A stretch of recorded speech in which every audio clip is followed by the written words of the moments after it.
And she asked me, like, what do you do when you're not boarding dogs? I said, well, and I just didn't know what to say. And I said, I'm a canine herbalist. And I just stepped into that role. And that was a long time ago. And here we are, you know, here we are. And it's kind of awesome. We've gotten so far away from the idea that our dogs can live on their own and they can live Mm, with our help, that we could actually feed our dogs, right?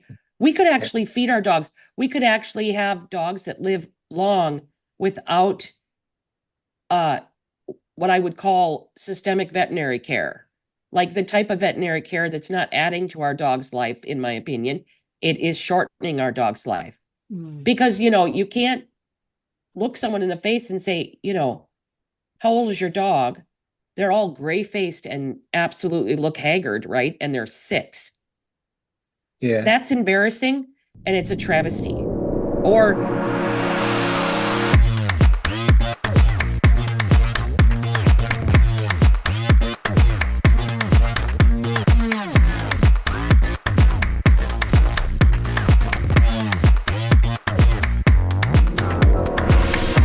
All right, welcome everybody. Thank you for stopping by today. I am, as usual, so excited to have you here today to join us. Today, there are 3 of us, as you can see.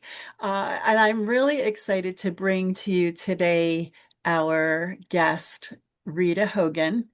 And along with, I'll tell you a little bit more about her in a second. Along with her, of course, I have my dear friend and co-pilot here with my nonprofit organization, Worldwide Academy Training Services, Thurston Gill, who is our, as many of you know, our pet first aid and CPR instructor, human first aid CPR instructor, all things medical emergency kind of guy, safety and security, personal protection, and emergency preparedness. So I brought him on today to help me out with this interview. And I'm just really excited. I know that we're going to get all kinds of information that we can use today with Rita. And so Rita, well, before I do that, don't forget, real quick, don't forget to hit the like button, the thumbs up button, the subscribe, share, comment. Please get this information out to as many people as you can. The more you share, the more people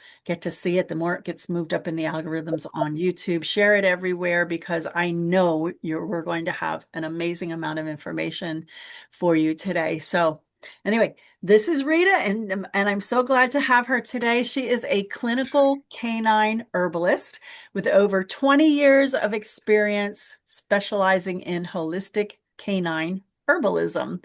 She's an educator, speaker, writer, formulator, and herbal medicine maker.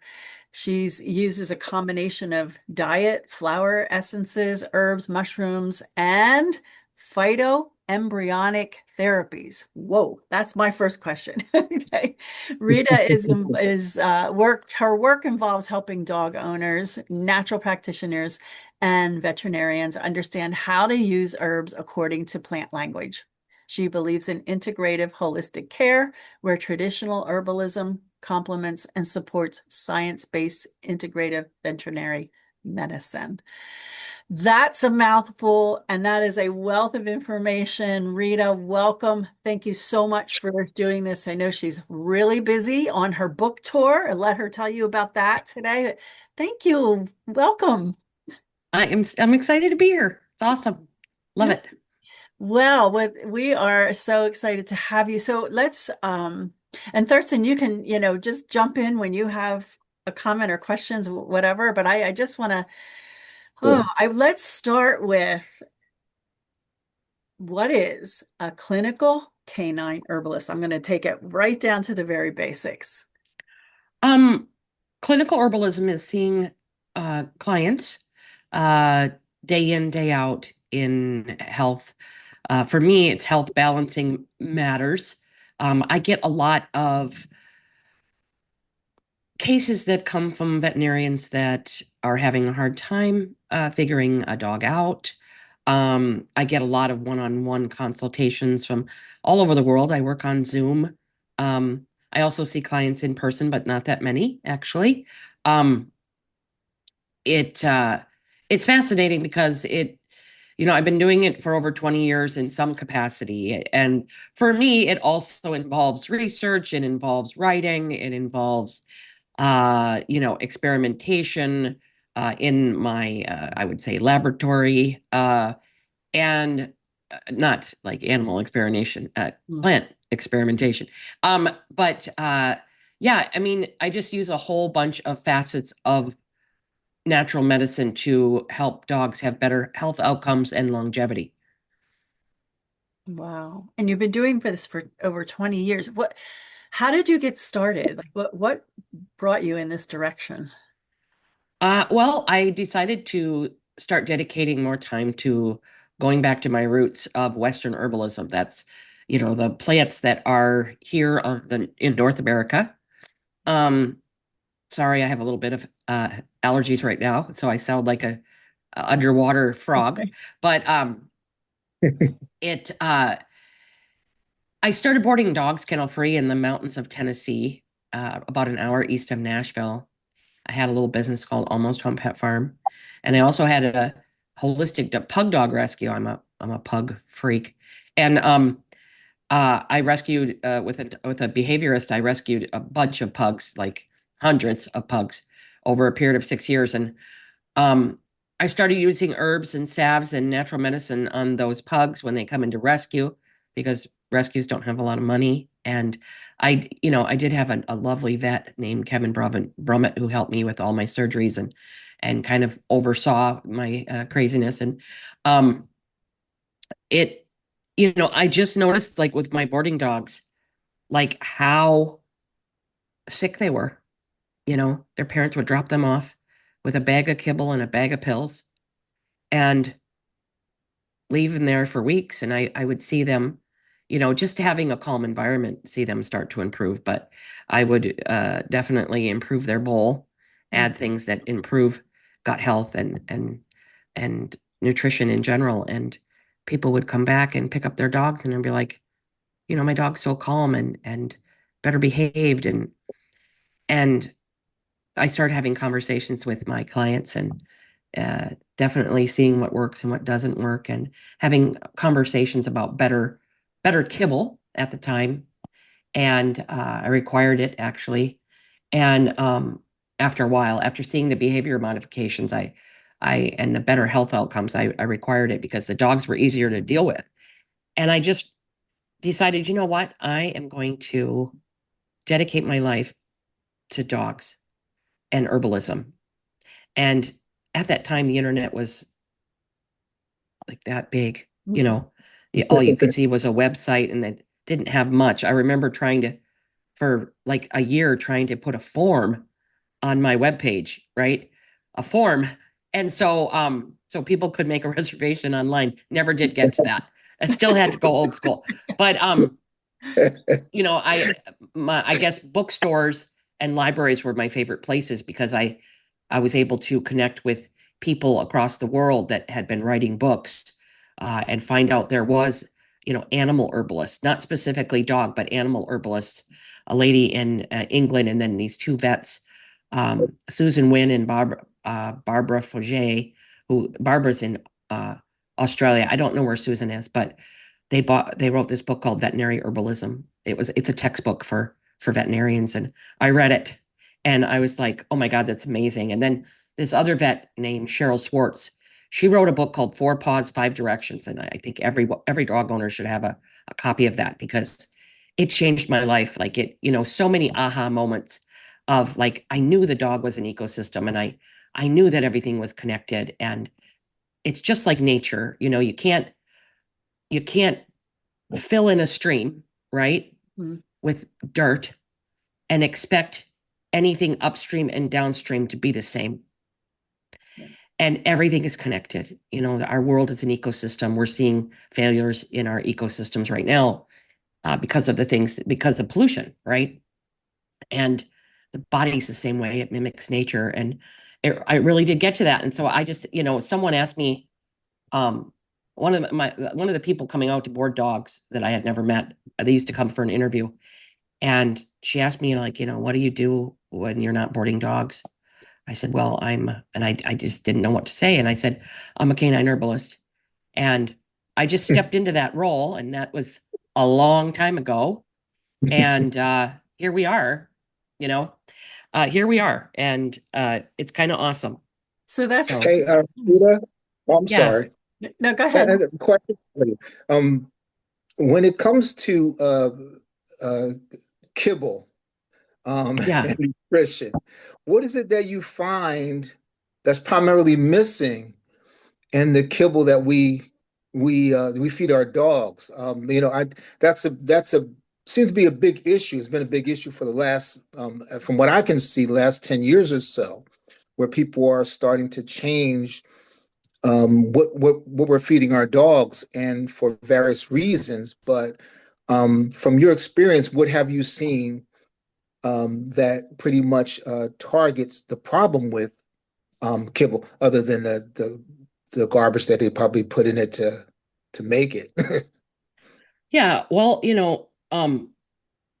my dog Susie lived until she was at least 24, right?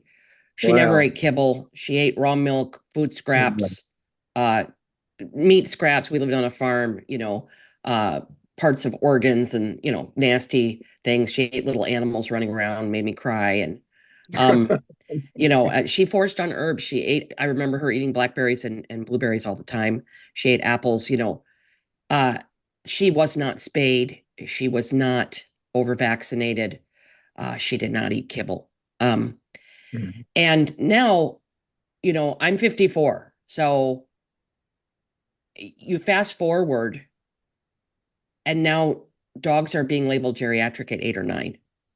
So there's Hmm. problems, right? The Yeah. problems that I can see are kibble, over vaccination, the misuse of antibiotics, um, and the poisons that we put in our dogs called flea and tick meds, um, and different things like that. Like, those things are, again, being treated like they don't affect the ecosystem, but Mhm. they do. They affect every part of it. And kibble, it's just processed food. Kibble is like eating McDonald's every single day, and you see what happens to people's health who do that. Um, Yeah, look at it that way. Yeah. Okay. there's a kibble hierarchy, right? There's really like bottom of the barrel kibbles, and Right. there are top of the line. Like, there's a kibble called carnivore, which I definitely would say is the best kibble on the market. There are some limited ingredient kibbles, but kibble was just a convenience food. It was made out of convenience, and it's completely out of hand. And it's a place to put, in many cases, our dead animals, our unused animals, our roadkill, our euthanized cats and dogs. And yes, dogs are eating dogs and cats are eating cats in certain levels of kibble.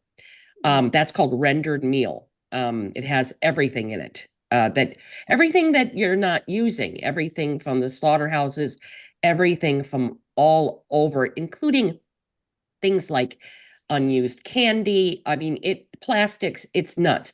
But then you have these upper, like, echelon kibbles that take pledges not to use any of that, to have a better kibble. And you definitely see better outcomes on that kibble. But one of the problems with kibble is it's dead. It's completely void of life. There is zero life in that kibble. Um, there's no enzymes. And animals produce their own enzymes, but they don't produce enough. And you need the enzymes in the food. So even cooked food has no enzymes, hardly any enzymes. And so, I definitely am a proponent of a raw food diet. Um, if you're going to feed cooked food, I like to add enzymes to it. Every kibble meal needs digestive enzymes. It needs more vitality. Some people can't afford it, and I get that, but we can always improve the bowl just by improving our diets. Like last night, I made some asparagus.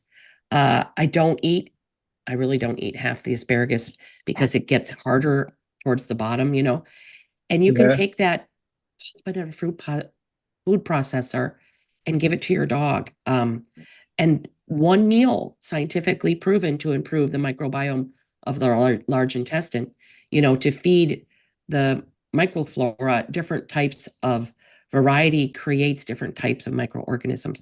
So, kibble is convenient, yes, right? It's convenient, absolutely. But that's what it is. It's convenient. And a lot of our kibbles, even kibbles that I won't mention, that are so-called science-based,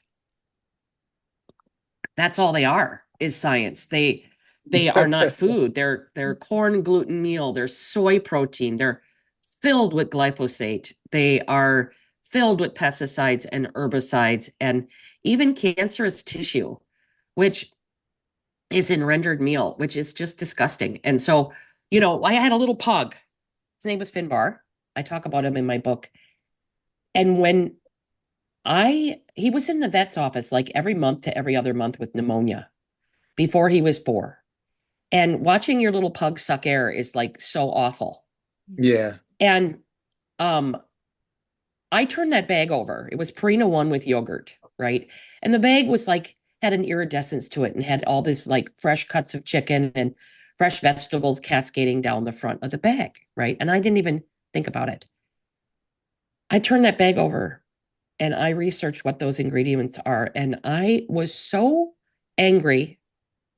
Like, how can this be legal? Right? How can it be legal? I don't understand how this can be legal. And it is. It is legal and it's crazy. Just like this morning, I found out that Teflon is being mixed in with a lot of our pasta. Teflon to make it smooth, right? And I'm thinking, Teflon is a carcinogen. Like, that's nuts, right? It can be sprayed in the back of a pickup truck, but not in food. And so, how can how can that be legal? I don't understand. And there's some wonderful people out there, veterinarians and advocates for holistic veterinary care that are fighting the big fight with kibble companies right now and things like that. But I think we just need to take our feeding. We've gotten so far away from the idea that our dogs can live on their own and they can live with our help, that we could actually feed our dogs, right? We could actually feed our dogs. We could actually have dogs that live long without what I would call systemic veterinary care, like the type of veterinary care that's not adding to our dog's life, in my opinion. It is shortening our dog's life. Because, you can't look someone in the face and say, how old is your dog? They're all gray-faced and absolutely look haggard, right? And they're 6. Yeah. That's embarrassing, and it's a travesty. Or, someone the other day said, oh my God, my dog made it to 10. And I was like, they should have made it to 20. And I'm thinking it. I didn't say it, of course. I'm not rude. One of my dogs just passed away last night, actually, and it's okay. It was coming. But she was 15, and I still think that's a travesty. Like, she was traditionally reared. I've only had her for about 5 years, and she was a basset hound, and she got diagnosed 2 years ago with anal cancer, and they told us she was going to be dead in just a couple months, and she lived 2 good years, and had her bucket list and did all the crazy things that basset hounds do. But even at 15, for me, that should be just getting geriatric for most breeds, and it's not. Dogs are dying at like 8 and 9 years old now, and it's becoming normalized, which I will never normalize that. It just will not happen in my vocabulary. And kibble's a big part of it. So, it's one of the facets. It's not all, but there are, I talk about in my book, I talk about the kibble hierarchy, and there is a kibble hierarchy. And if you're going to feed kibble, you need digestive enzymes and you need limited ingredient and kibbles that do not use rendered meal. I never, sadly, I am on this quest of reducing and eliminating processed food from my diet. Never connected the idea that my dog's kibble is processed food. Yeah, yeah. All you have to do, my man, is turn that bag over, get on the internet, look up each ingredient, and you will be so appalled that, Yeah. like, the first time I did it, I was crying. I thought, oh my, because I'm telling you, little Finbar, he died when he was 17. Um, little Finbar, it's precious, just precious little dude. Loved him so much, 12 pounds of love. And he never went back to the vet after I changed his food. Not once. He never got Mm, another round of pneumonia. Not mm, one time after I right. changed his food. It was unreal. And that's really put me on the path. Like, okay, there's something going on, right? There's Right. something going on and we can improve this. And Right. so, that's my goal for the rest of my life for sure. Uh, I'm listening to you, Rita, and I'm like, she could be talking about us humans. I mean, what I'm Yes, I was hearing just you about to say, say. It's the it, same thing. You're right. uh, It's Yeah, just the same it is thing. the same thing, right? It is the same thing. And yesterday, I got a list from an environmental working group, which is an environmental kind of pollution watchdog, right? And they made a list of the top, I think it was top 4 or 3 foods that are laden with glyphosate, right? mm, Which destroys the microbiome in the body and many other things. Um, Number one, I believe was Triscuit. mm, Uh, the other one was goldfish, and the other one was Cheerios, right? But yes. here's the thing: Hmm. there isn't hardly a kid in America that doesn't eat Yes, goldfish like yes, it's going out of style. yes. They serve Exactly. it in schools, and it's in snacks, and you look at all the soda, and it's a perfect example. I just got back from Italy, right? And I am gluten free here in the States. I haven't had gluten in probably 15 years that I can remember. I get very sick, and I went to Italy and could eat gluten and drink wine like with abandon. I felt like I gained 10 pounds. I didn't care. I was like, you know what? I am going to milk this for everything. I will go home and lose my 10 pounds. But oh my God, right? I was having croissants and I was eating pasta and I've I, heard that. without getting bloated, which is, no bloat to Way the to go. pasta eating. Um, So I what's the was difference? drinking coffee and and it's so crazy because the gluten that you eat here has bromide in it. It is genetically modified. There is no fiber left. It doesn't, we spray the glyphosate.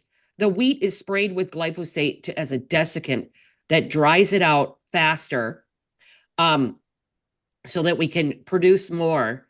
And it's just, it's so detrimental to our health. And I'm thinking, oh my God. But the crazy thing is, I can go into any gas station around America, and I've been driving all around America since February 4th, and I can't find a single item to eat Mm. except for possibly a banana, which spikes my blood sugar, which I don't want to do. So, like, I can't go into a, a gas station, right? And I don't care if it's one of those super ones that have all of a truck stop. All of that food that is in that truck stop causes cancer, right? Mhm. Maybe not the banana. Okay, but the apple is sprayed like crazy. Um, so I don't eat apples. I'm not going to eat an orange from a place like that unless it's organic, So I can't find anything to eat at a gas station or a truck stop. So I have to stop at a grocery store and get something. In Italy, there were so many choices, healthy choices for me to eat at any gas station. And what's crazy, it could look like that gas station could look so run down, right? You walk in the door and you're like, oh my God, there's an espresso bar, right? There is fresh sandwiches that have just been made with homemade bread. Yeah. There are different types of uncured meats. There's different types of, so many things. They don't put nitrates in their meat. They don't put toxins in their meat.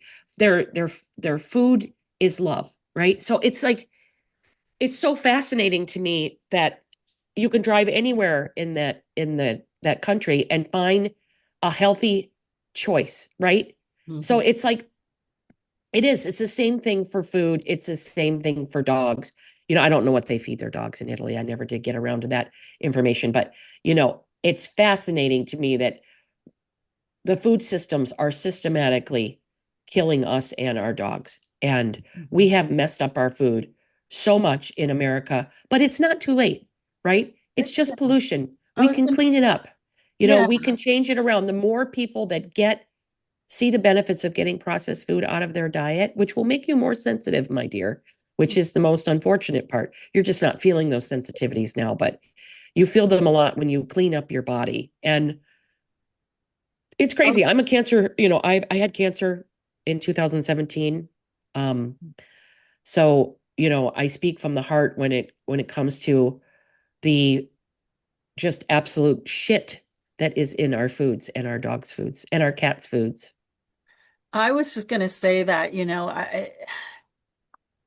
I really, and it's like almost every interview that I do, it comes back to this same uh, statement that I really think that we are in a time of awakening right now, where people are awakening to all of the truths in multiple areas of life.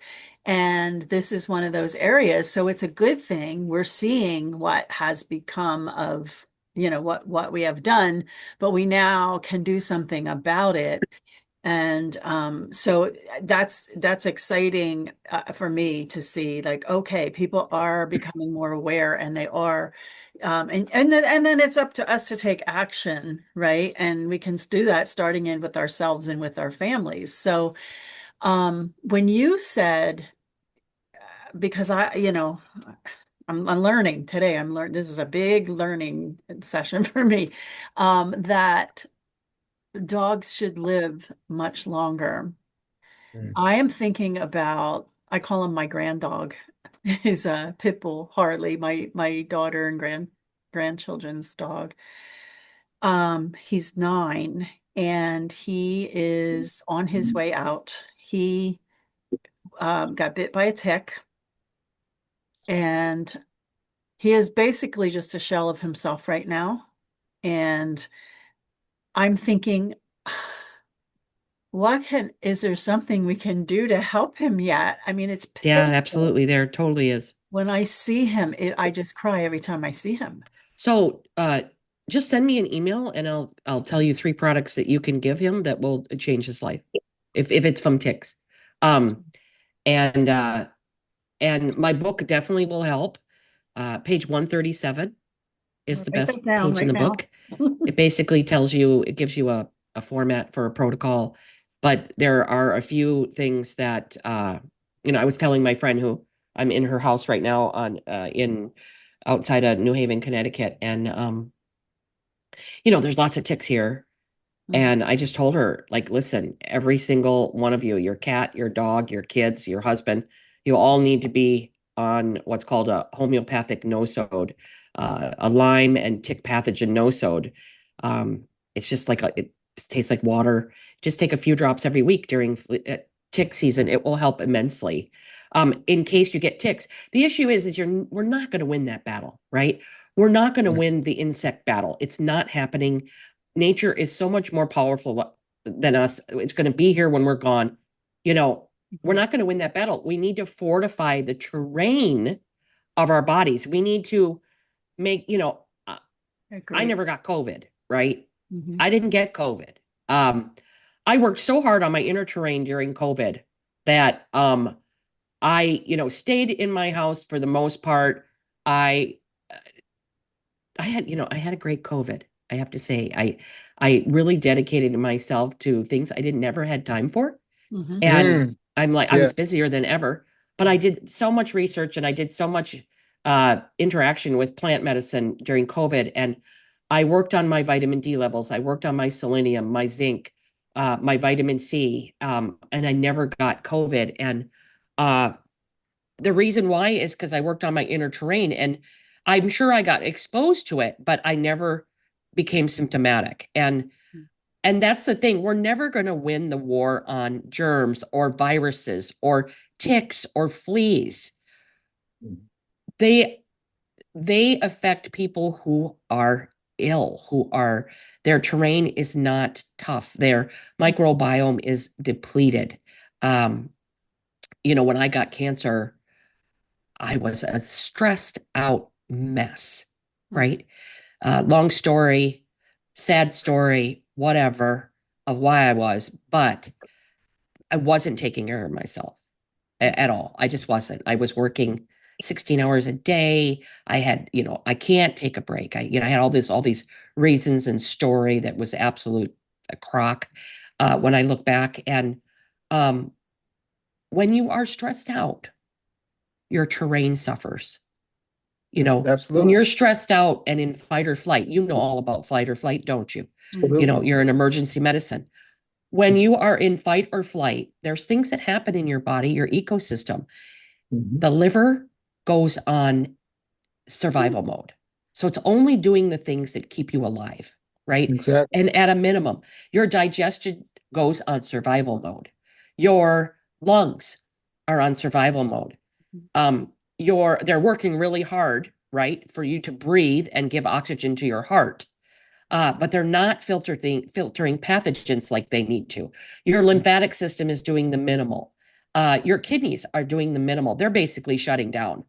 And, they're going to make you not want to go to the bathroom while you are in fight or flight. And so many people spend most of their day in fight or flight and they eat while doing it. And so they get all these gastrointestinal problems. And the thing that people need to realize is that our dogs and cats are in fight or flight if we are. Just gonna We ask think you that. I was on a podcast yesterday and I was explaining, a lot of people think that we communicate with our animals through what we are saying. And that is not even, Yep. it is so far from the truth. Gestures. You know, they get our gestures, they get our tone of voice, but they are communicating us through smell. They know Mm. where we've been. They know if we're stressed. We smell like cortisol, adrenaline. We're giving off a frequency of being unsafe, right? Mm. And safety is a priority to animals and people, whether we know it or not. Mm. Safety is so important, and we smell unsafe. And that makes our dogs worry like crazy. Be like, my dog is so clingy, right? My dog is so clingy. I don't understand why he's so clingy. But most of the people that come to me for my dog is so clingy, they are a stressed out mess, right? Not on purpose, but they're stressed out. And science has proven and told us and dictated to us that even when we're scrolling, right? Scrolling on our phone like this, in social media, looking at things, we are in a low level fight or flight mode. And our body evolution is not taken place for technology as of yet, right? Our bodies aren't used to this. And we are looking for stimulus that stimulates, and we are in a low level of fight or flight. And think about how much screen time our kids and ourselves we put into our screen time. Not just looking at a computer, but I'm definitely talking about a phone, right? We're so addicted and dependent on our phones that sometimes if you say, well, you can't have your phone for the next hour, you start to panic, right? I have a horrible relationship with my phone. I get in trouble for not answering it and being available. But just think about It's that true. though. If you're scrolling and you're reading through and you're taking, I mean, this is me. I'm like taking on the emotions, the energy of the post, of the people behind the post. Yes, And it's like, everything. and I can say, because I've been paying attention to this lately. I've been studying the body codes and the emotion codes. I forget the guy's name that wrote the book, but I can when I've had enough, my body will tell me. It's like I start to feel sick to my stomach. I'm like, I feel the stress, and it's like, oh, I gotta get off. It's like I gotta get off of this thing. Like I almost want to throw it. And I was going to say to you, like, our dogs, our animals they can sense our frequency, but they also have, I was going to say, do they get stressed? That's what's bringing on, like you said, their illnesses as well, other than other environmental things. And there's an interesting thing that I learned in the body codes, in the emotion codes, that you can actually, the animal, the dog will actually tell you what is wrong with them if they're sick, and you don't really know what it is, that you can actually stand in as a proxy for them, and you'll be able to tell what is wrong, what area of their body, whatever is going on with them. And it's because it's all energy and frequencies. So Yes. it is just fascinating to me. And I think I used to think, like, people care more about their animals, and we talk about this sometimes, because we have our pet first aid and CPR classes are the biggest classes that we have, that are the most popular. And when we offer our our human first aid and pet and CPR classes, it's almost like, wow, people care more about their pets than they do about humans. They do. And they'll do more for their pets than they will for themselves. And, you know, one of the things that people ask me Yeah. is, Rita, what is the best herb that will help my dog the most, right? Yeah. It's not Taking an care, herb. It's not taking an care of herb. you. Get your get your stress under hand. Learn how to breathe properly. We're not even taught how to breathe properly, right? Learn how to breathe properly. Find out what stresses you out and eliminate it from your life as much as possible. Sometimes, we have to turn on the news every now and then, right? But I don't know the last time I did. I sign petitions every day. My assistant signs them. She doesn't even care about the stuff that I care about practically.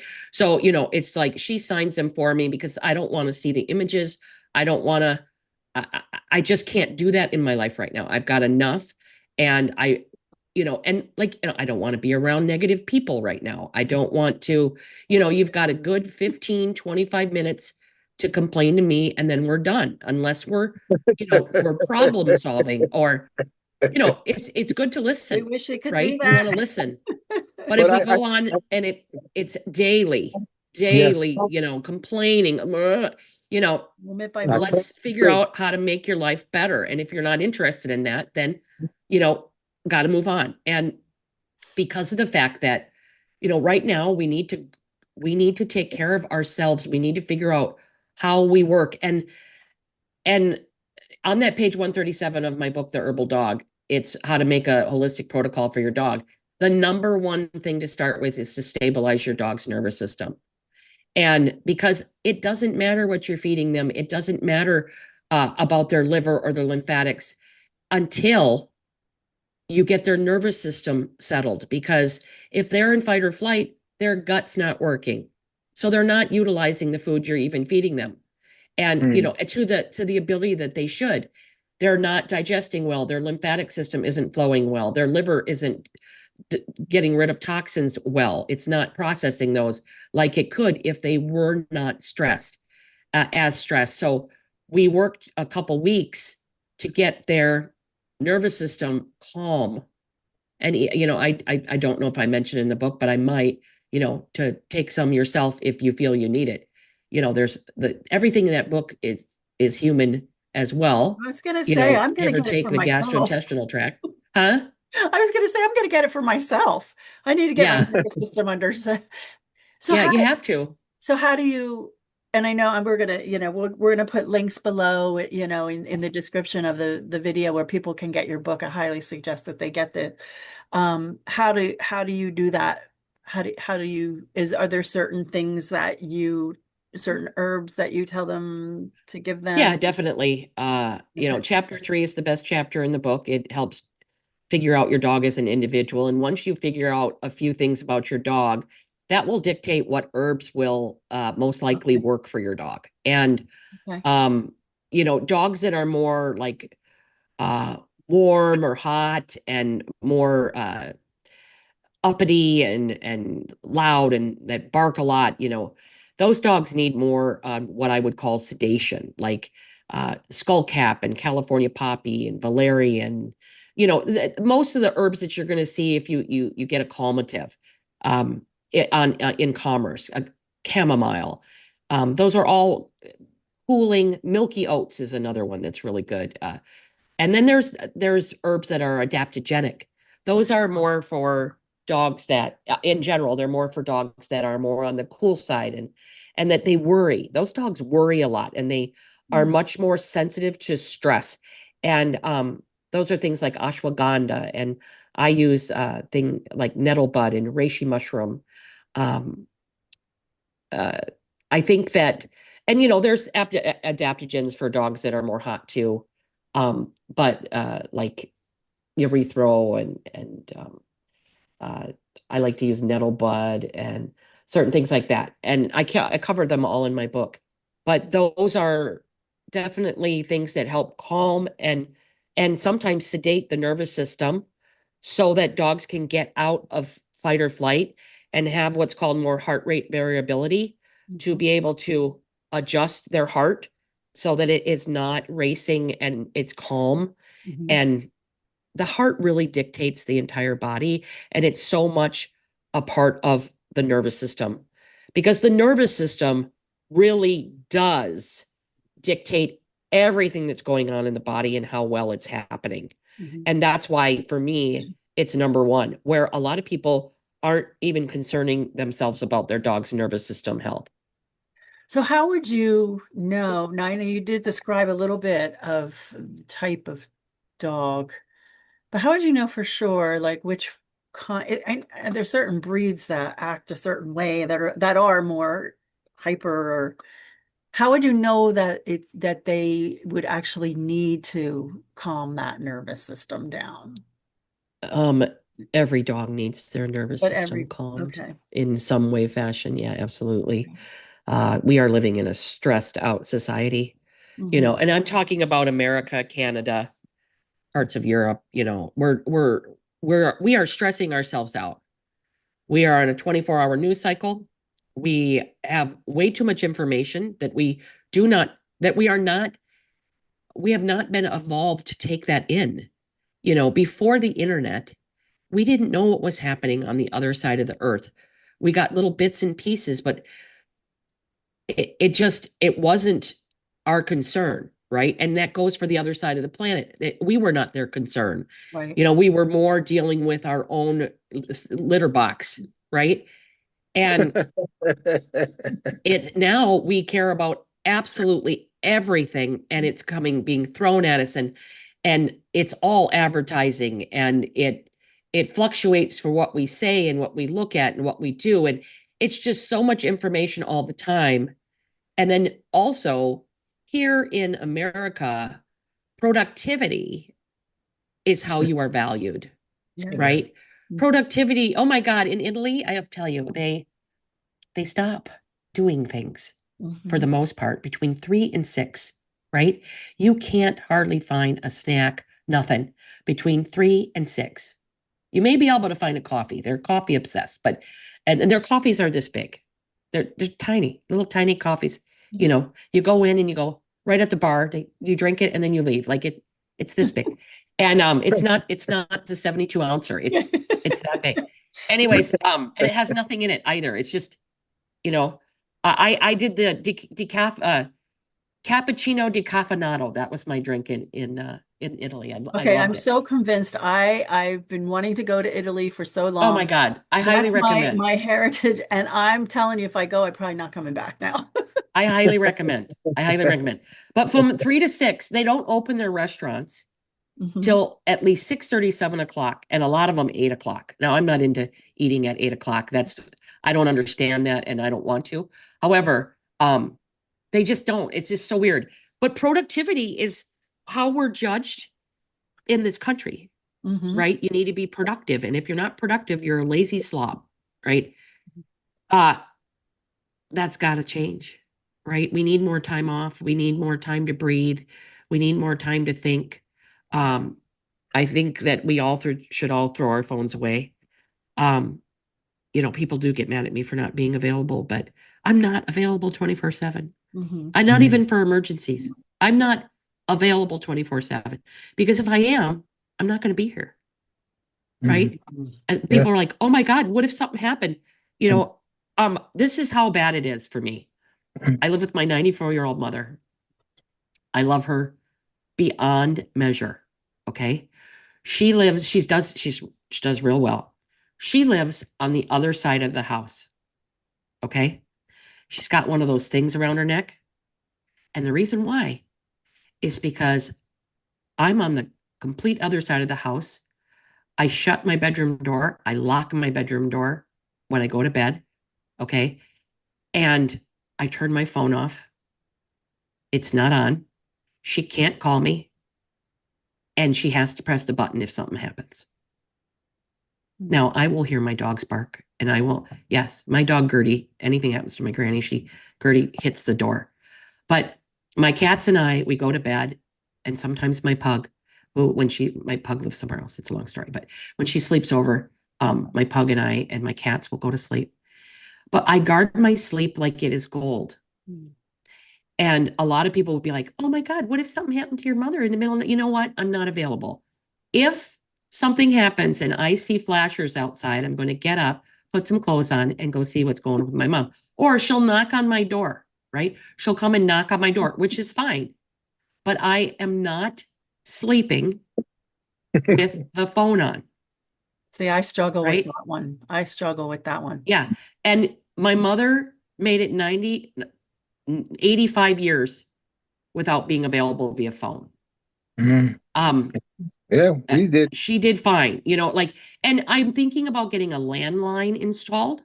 Again, I used to have one. I think I'm going to get a landline We have installed one. so she can call me if she wants to, now that she's going to be 95 this year and she is slowing down a bit. I mean, she's amazing.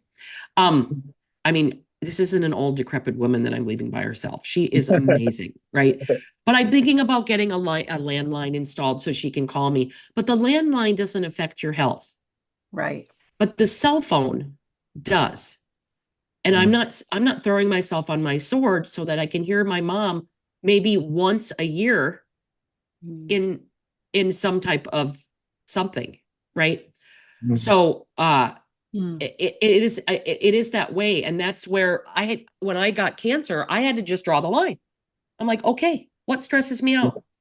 Right. Why am I sleeping with one eye open? I don't want to sleep with one eye open. We're not meant to be available 24 hours a day. We are meant to sleep, and our dogs are meant to sleep as well. I turn the Wi-Fi off. I turn the phone off. I don't, I don't have I think a smart home is a dumb home. Mhm. Because that affects your cellular structures and your DNA expression. Wi-Fi does. Yeah. We have Wi-Fi on for like 7 hours a day, up to 10 hours a day, and then I turn it off. And I read a book, I go to bed. And at first I felt weird. I felt weird. I was like, okay, this is weird. But my dogs are benefiting. And when I leave my house, why do I need the Wi-Fi on? I don't. I turn it off. I have a True. deadbolt, and I have a big bulldog that will bite you if you come in my house. So like, I don't want smart technology in my house. Yeah. Nothing wrong with a Ring camera, but it has to have Wi-Fi, right?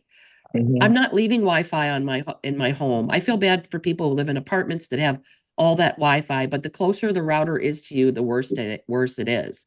Mhm. Having the router in your office ups your chances by cancer to cancer exponentially. And the sad thing is, and people think I'm insane, which is fine. I'm okay with that.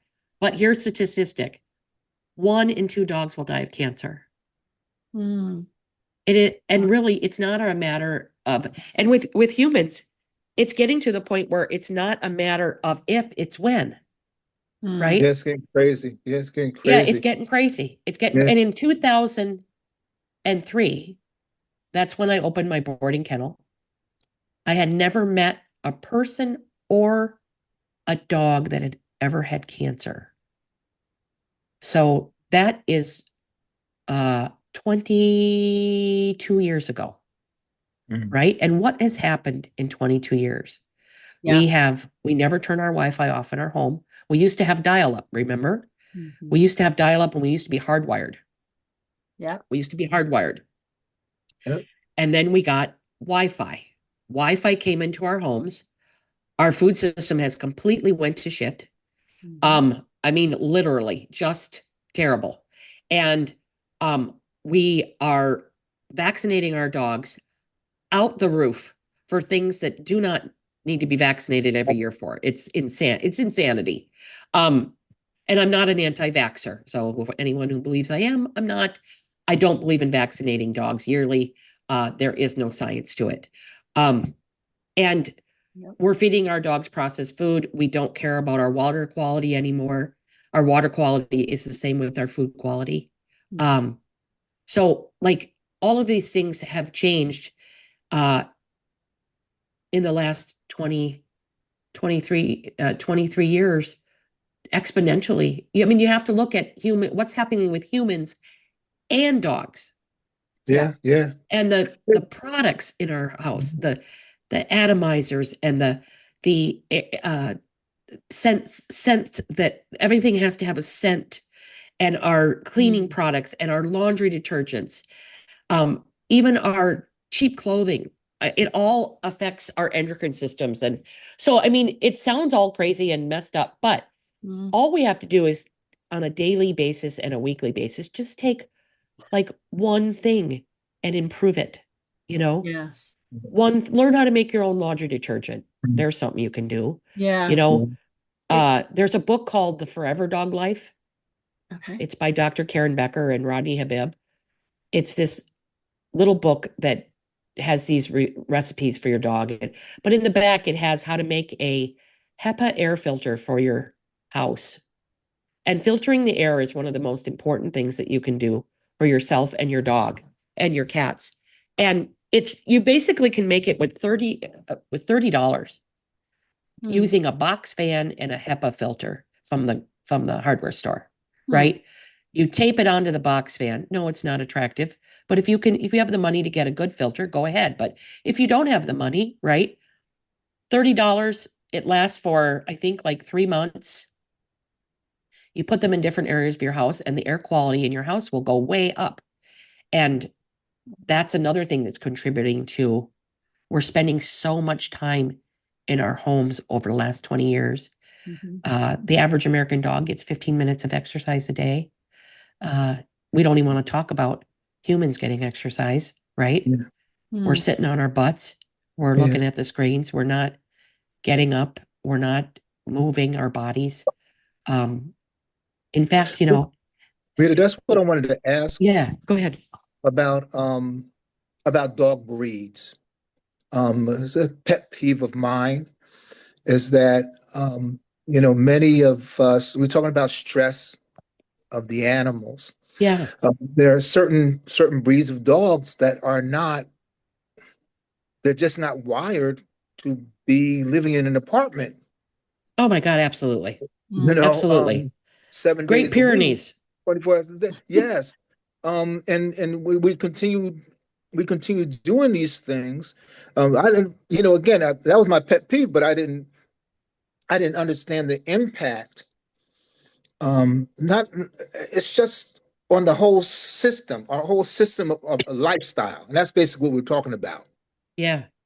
It's changing. You just can't focus on the dog. You just can't focus on myself.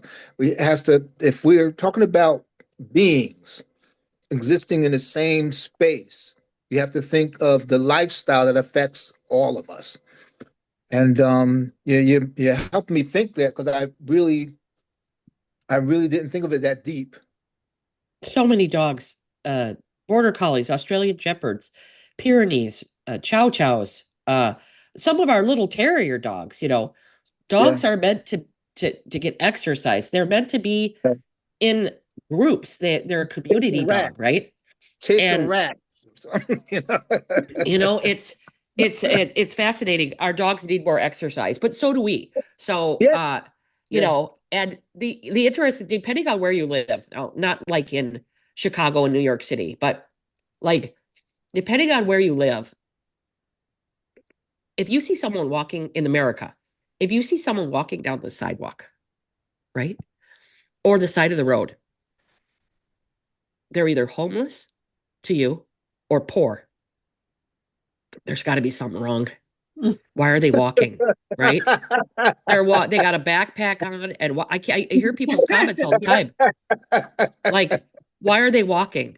Like, we literally have taken, unless you are in a park or on a parkway or a loop or a designated walking area, you will get beeped at.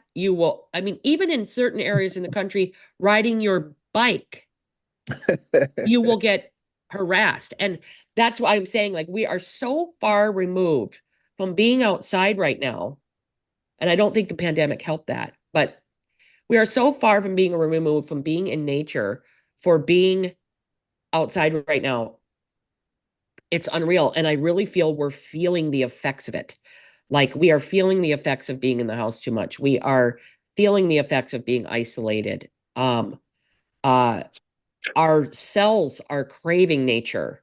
Uh, you know, oxygen is an anti-cancer experience. Like, breathing fresh air and oxygen is so important to our bodies, to our dogs' bodies.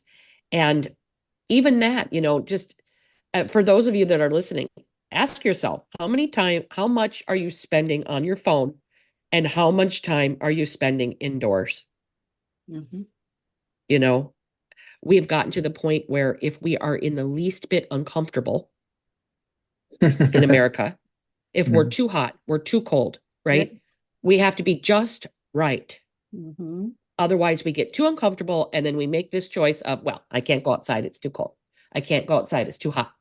And yeah, I mean, I don't do well in damp conditions. I have too much dampness in my body, and I don't do well in damp conditions. It makes me feel very uncomfortable. But that's like really in the like dead heat of summer. But like, if there's no damp, I have no problem going outside. But like, I mean, people are getting to the point where they just can't even be uncomfortable anymore. Yeah. Well, that's the pursuit of comfort and ease, right? Yeah, but it's at a detriment. Our body doesn't really Yes, like comfort and exactly. ease. No, well, it doesn't. It doesn't thrive by comfort and ease, contrary to what we think we believe. Yeah, absolutely. And Yeah. it's the same way in the same way with our animals as well. It's the same thing, you know? Yeah, our I, animals, it's okay for them to be a little uncomfortable for sure. I Hmm. did an interview with a friend of mine who works with the limbic system. She's from Canada. And something that she said really stood out to me, and I really thought about this because I too live with my mom. She'll be 92 this year. She's struggling with dementia, so No. uh, I'm going to do a whole program on that sometime. But we were so Suzanne and I, am actually going to go up next, my next interview. She was talking, we were talking about stress.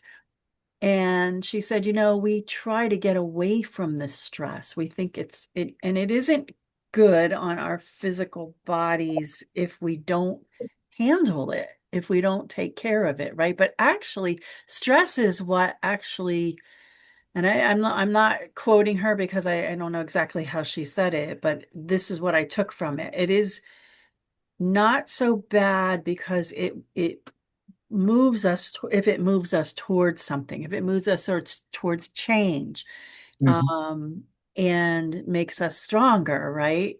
It's Yeah. when we Right, keep that right, right, within our bodies right. and hold on to that is, We weaponize it. That's yeah, what every yeah, that's a good that's way what of every putting it. That's Yeah, we I weaponize mean, everything. yeah, and stress is not the enemy. It could it Mhm. right. we're apt to for certain small spurts of stress. It's the Mhm. Yes. unmanaged, prolonged Yes. stress that is the problem, and it's definitely what we're suffering from right That's Yeah. now. what you mentioned. That's what you were mentioning with um the the our animals being under stress, us being under stress constantly, Mhm. always, and that's just part of the lifestyle, and that's just not good. We No. weaponize it. Yeah, and the human body is not meant to look at a phone while walking down the sidewalk, right? your body, like when you do that, right, you're looking at the phone, but your body is also trying to perceive, like to look at, okay, is there something I'm going to trip over? Am I going to hit a tree? As someone coming at me? And you see people driving in their cars looking down, going like this, right? That is such an exponentially stressful situation, even though you don't realize it, right? And also, here's some advice to every dog owner out there, and it comes from love. Get off your phone while you're with your dog. Get off your phone while you're with your dog. Okay? Stop listening to your podcast. Stop listening to whatever when you're on your phone and with your dog. Okay? Be present to your dog. They know when you are not paying attention to them. That's all they really want you to do, is love them and pay attention to them and be safe, right? You're not safe when you're on the phone and with your dog. Okay? So they're sitting there worrying about you, and they want you to play with them. They want you to interact with them. They want you to breathe. I mean, if you ever have done yoga with your dog or breathing exercises with your dog, they will either try to participate or lay down and go to sleep. Mhm. And it's because you're calm and you feel safe, right? And Yeah. it's fascinating. My partner used to listen to podcasts while they were walking our dogs, right? And they listen to my podcast all the time. And so, they're like, "Oh my God, I was listening to that episode on the nervous system on your podcast, and I realized that I'm on my phone every time I'm with the dogs." And I'm like, "Yeah, you are." And so they started to stop being on the phone. And things just completely shifted with one of our dogs. She's a very sensitive little girl. And just completely shifted with her behavior on walks because there was no connection. There I was can no imagine. connection, I can right? imagine. Because even when you're doing that, you're missing. It's hard enough when you start to get to know, especially if it's not your animal. You have to know and study their gestures. You have to know, and because they're not going to be able to tell you verbally, what's going on. You have to be aware of their language to be able to do that. Yes. And you can't do that. You're actually walking outside in public, out in the cruel dark world, and you're not in a space where you can hear your dogs, you know, um, Yeah. communicate and connect with them. I mean, I walk my dog every day, and it is the times I walk them. People probably think I'm insane. 3:30 in the morning, it's dark, and at night around 10 o'clock or 9:30, 10 o'clock or so, I can't. My vision is already poor. Um, I don't walk with any communications devices on or listen to anything. I have to pay attention to what's going on, my environment, and I have to rely on my dog Buxley. I have to rely on Buxley to tell me what he sees and hears that I can't see and hear. Yeah. When he needs to stop, when he needs to go. I have to. There has to be a connection. I had to Yeah. learn that the hard way because when I first got him, I was telling everybody, "Oh, you have to train to walk him because he doesn't know how to walk." And I need to take him someplace where I can. He needs to be trained on how to walk. No, we need to be trained how to walk. Yeah. It wasn't him. Yeah. Absolutely. I mean, absolutely. We just, I think we've gotten out of whack. We've just Yeah. gotten out of whack, and we just have to, we have to figure out. I mean, all of the things that are happening, they're just common sense, right? Like it's just common sense. Our common sense has gotten uncommon, right? So You that's know, that's the point. You know, if your point of reference isn't common, it's not going to be common. not anymore. We got to get back Yeah. to like things that we know it's true. We just don't want to be bothered by it. You know, Mm, it's all about being convenience and comfortable, yeah. and that's just not it's not the recipe for uh a for thriving. It's just not. Right. Right. Right. I agree. Amen. Yeah, well, this has just been fascinating. I have a question. I think it's actually two, if you don't mind. We'll see. Yeah. For one of our listeners. And I think one of my questions would be, how can I protect my dog from fleas and ticks naturally? Let's start with Good that one one. first. Let's start that one first. Well, that is a 3 hour conversation. Okay, we Um, can bring it back for that one. you work on the inner terrain, but there's lots of things to do on my course platform, which is canineherbalism.com. I Mhm. have a natural flea care training on there. I'll be coming out with a tick one later on this year or in the spring, depending on when I get it done. But that one will be really good. Fleas and ticks are not the same creatures; they're different species, and people try to treat them the same, and that you can't. Um, Hmm. but I do have a flea training. But the healthier your dog is, the more resilient they're going to be to those little creatures. It is normal for your dog to have 1 to 2 fleas. That is normal. It's a normal thing. You use a flea comb, but it's not normal for them to be infested with fleas.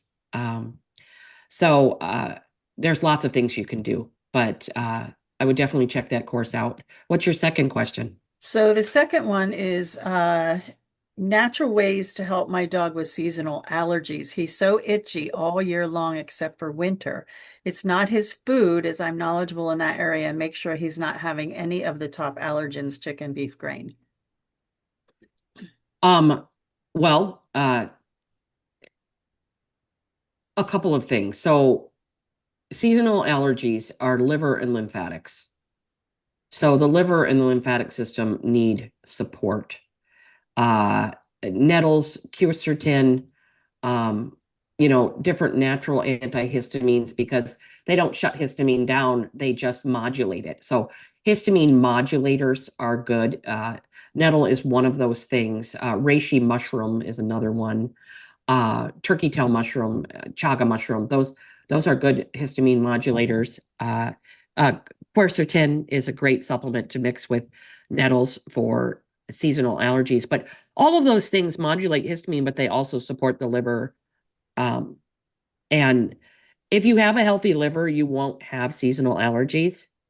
Um, and I would tell that person to get my book, The Herbal Dog, learn about their dog as an ecosystem, and feed an energetically appropriate diet as much as possible.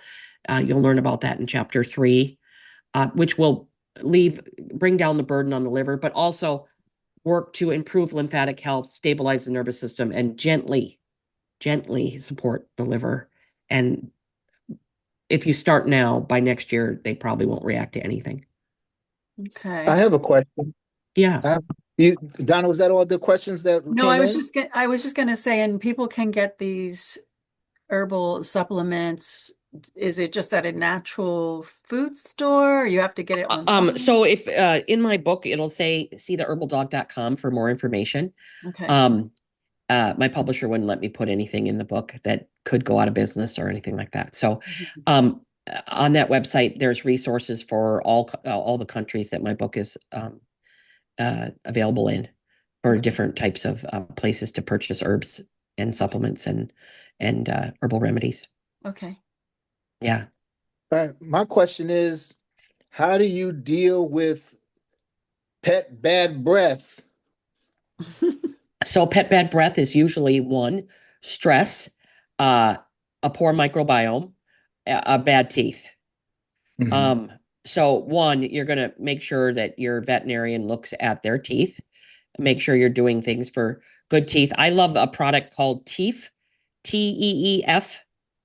It's a probiotic for the mouth for your dog. You put it in the water. It's great.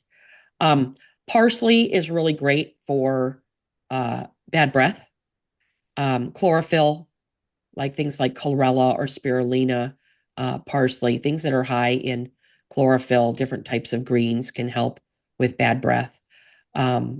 It's either stress breath, bad teeth, or again, their microbiome is really depleted. Like, for instance, dogs can get really bad breath after using antibiotics and during antibiotics.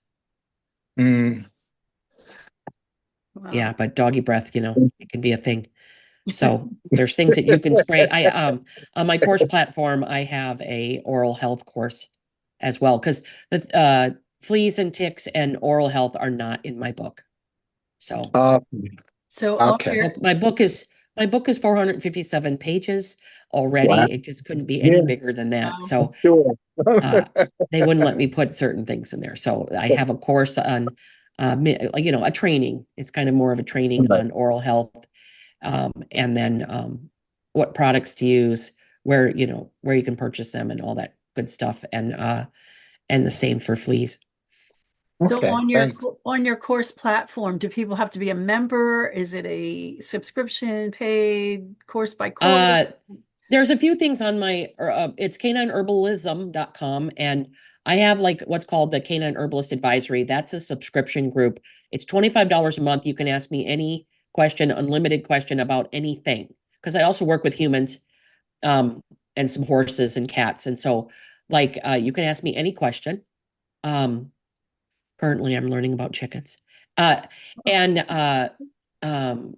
that's very popular, but that's the only subscription. And then I do have a subscription to what's called monthly monographs.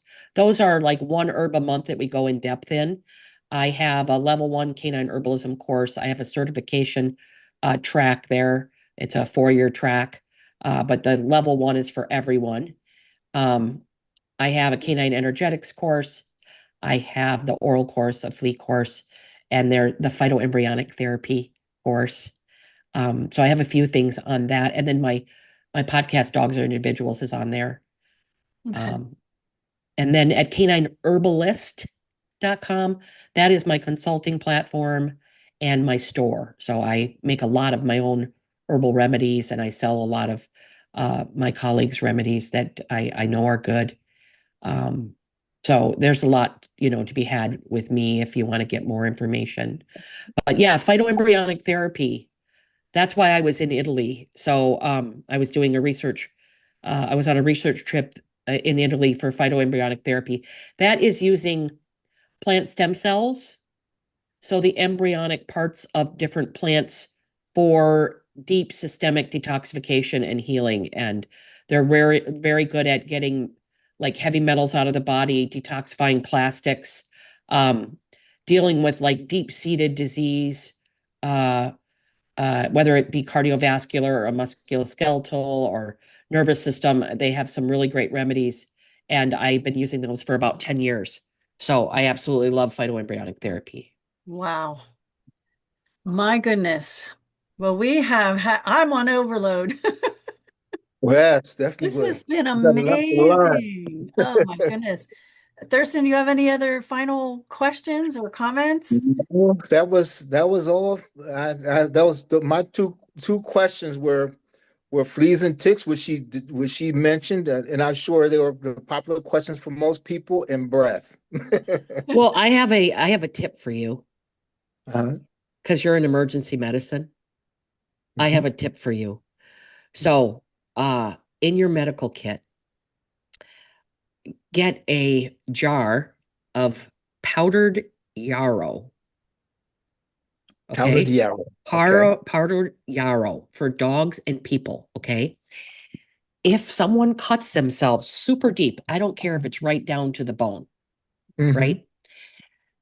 You take the powdered yarrow and you pack it in there, right? And it will stop the pain within less than a minute. And Really? it will heal the wound from the inside out. It is absolutely, Good arrow. positively a miracle. It stops the bleeding like that.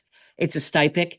It stops the bleeding, but it takes pain out of a wound so quick that it's pretty. It's kind of like a miracle. It's a miracle. Do you And make it it should be into in every emergency kit.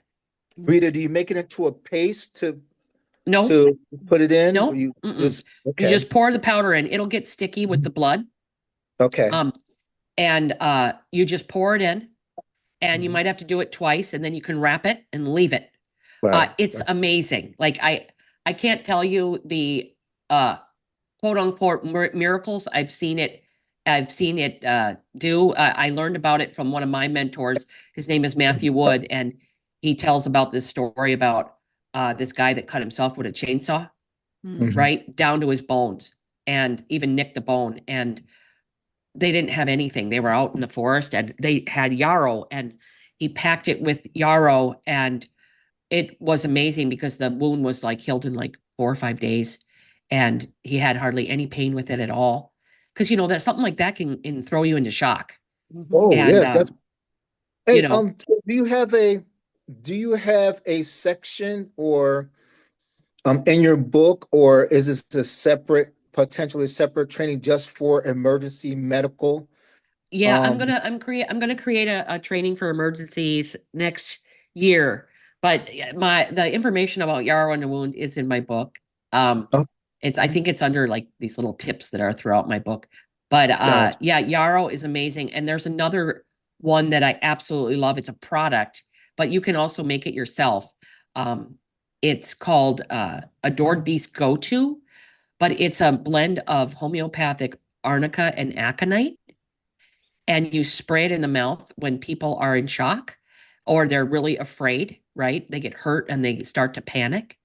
Um, it cuts that out in just seconds. Like it will, like my little pug, Figgy Nubbins, uh, she has fear-based seizures. It's from getting her eye taken out by a dog. So she's 12 Uh, pounds and picked a fight she couldn't cash. And uh, and uh ever since then she's had like these fear-based seizures, and they don't come very often, but when they do, like you can literally spray that in her mouth and her seizure is done in like 3 seconds. and what And is it again, Rita? it's homeopathic aconite Aconite. mixed with homeopathic arnica, and it's 30C. That's the potency of it. It's homeopathics are in potency, and that's the potency 30C. But that's another thing. I don't leave the house without it in my pocket. I never do. Mm, wow. If I start to freak out, I got in a car accident Mhm. a few weeks ago. Actually, now it's like over a month ago.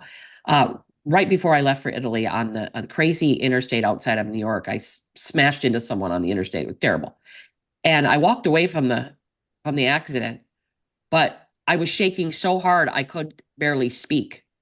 Mm. And because it was very traumatic, right? And Right, I right. remembered the aconite and arnica in my car in a spray bottle, and I sprayed it in my mouth 3 times, and within just a few seconds my shaking stopped, and I was able to communicate with the officer. He looked at me like, "What are you doing?" I'm like, "Just 1 second. I have to get my," like I couldn't barely even, so I was like, "Oh God, I got," and I was starting to go into shock. I could feel myself going into shock, and just popped me right out, and that's another one. Those are my two must-haves in my emergency medical kit for humans and dogs. Well, we got to really pray that you move forward with the emergency medical part. That is good. Mhm. I mean, of course, we appreciate your time and efforts on the more the definitive care, but the emergency end, it'll be very helpful. It's interesting how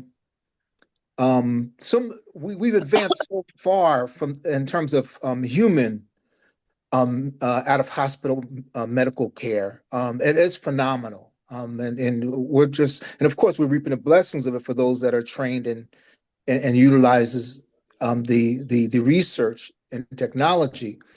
But in terms of pets, not much of anything um, for decades. And Yeah, so, well, there's so much you can use in emergency care. Yeah, I will tell my team to let's prioritize that. I did want to tell you something for you personally. Can I mhm, tell you something? Are we done sure. recording? No, just Oh, Yeah, let's wait. We can wait unless you want to share it with the world. Yeah, I don't. I Well, don't. I want to, yeah, let's, geez, there's so much. So I have something that I have called herbal stitches, which is the same kind of thing that you're talking about. And when my mom put this big gash in her leg, I put it in for her. But of course, she didn't she didn't want to keep doing it because she's so used to the whole medical world and all that. But it's amazing stuff. So before we go, Rita, what would you say to the person who's like new to all of this? And there's so much information to take in. What would be the first step besides reading your book? I mean, they definitely should get your book.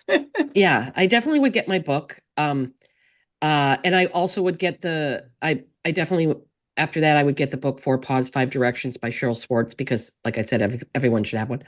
Um, I would breathe, Hmm. right? We only can do what we know how to do.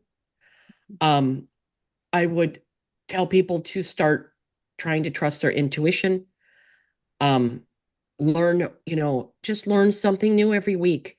It's those little increments that really add up to big bonuses in longevity and stress relief. And if it really does start with the nervous system and then work on the diet, you know, work on getting processed food out of your life and your dog's life, and it can be slow or it could be fast. It doesn't have to be fast. It can be nice and slow. Work on, maybe work on replacing treats and then make work on improving the bowl. There's a great company called Green Juju. I think it's greenjuju.com. The lady that started that company over 10 years ago, she started it to help improve her French bulldog's kibble. And they have a whole line of products that you can add to the bowl if you are feeding kibble to improve the diet and getting your dog used to eating real food again. And so, it doesn't have to be stressful. Wow. Don't focus on what you don't know. Focus on adding information Mhm. slowly so that you don't stress yourself out. That's great advice. Thank you so much. This is beyond my expectations. We've received so much information, not only for our pets, but for ourselves. I mean, this has been amazing. So, Rita, we have to Yeah. have you come back when you do that emergency training Oh, thing. absolutely. And Yeah, that Absolutely. would be fun. I would love to I'd love to talk about horses sometime. So, I know you're really busy. We wish you the best on this. You're going to be doing an international tour with your book as well. Everybody make sure Yeah. that you get that book. You And can buy it wherever you buy books, anywhere. okay. It's traditionally published, so it's published by uh, a publishing house in Vermont called Inner Traditions. They're one of our oldest publishing houses, and um, it's anywhere. It's in Europe and Australia and Wonderful. everywhere. It hasn't been translated into any different languages yet, but definitely it is available, so you can get it Well, wherever you you buy keep up the books. great work. This has been, I want to go back to one thing that you said way back in the beginning when you said the words came out of your mouth that you were a canine herbalist. Yes. And that's when you became that, and Oh how yeah. important our words are, and that you are making a sound in this earth today. This is going to be on both of our platforms, Worldwide Academy Training Services, as well as my platform called The Sound, which is it is a platform that I bring and interviews on with people who are making their sound, who are making an impact in the world. And you are definitely doing that. And we can be encouraged by so much of what you have said, not only for our pets, but also for ourselves. So thank you so much again. I know you're You're busy, welcome. and I so Thank you, appreciate you Rita. taking the time. You're so welcome. Oh, and thank you everybody for tuning in. Please, if you found this value, and I'm sure you will, to please share, hit the thumbs up button, like, comment, subscribe so that you know when the next interview is coming up. And the more you share, the more people will learn about this, and we can actually make a change and a difference in this earth today. So thanks for tuning in. Thank you guys for being here, and we will see you on the next one. Ciao.